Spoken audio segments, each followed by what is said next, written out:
आज आपले पाहुणे आहेत श्रीपाद कुलकर्णी सर. मी तुमचं मनपूर्वक स्वागत करतो. BBNG हा जो ग्रुप आहे त्या ग्रुपचे ते संस्थापक अध्यक्ष आहेत. समृद्धीकडे वाटचाल करायची असेल तर कार्य सिद्ध होण्यासाठी उद्यमच करावा लागतो. तुमच्या मनात हा विचार आला, आल्यानंतर पहिलं पाऊल काय होतं? जसं एखादी कविता जगता येते तसा उद्योजकता सुद्धा जगायची असते.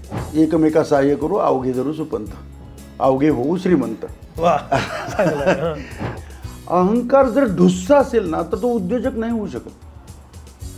उद्योजकानं छोटा असो मोठा असो काय गोष्टी टाळल्या पाहिजेत आणि काय गोष्टी पाळल्या पाहिजेत? लिंगायत आमच्या आहे. नंतर मराठा बिझनेस फोरम झाले सर. मराठा बिझनेस फोरमचे अध्यक्ष माझे मित्र आहेत. सर्वसामान्य माणसामध्ये जर माणसाला जर उद्योजक व्हायचं असेल तर त्याच्यामध्ये बेसिक काय गुण, काय डेअरिंग असायला? मी साहेब तुम्ही काही म्हणा पण धंदे करतो म्हणू नका. मराठी माणूस आहे. छाप आपल्यावर बसणार नाही का किंवा ब्राह्मण आणि ब्राह्मण लोकांनाच प्रमोट करतो? We are the only largest Brahmin business network on the planet. मी अत्यंत गर्वानं सांगतोय.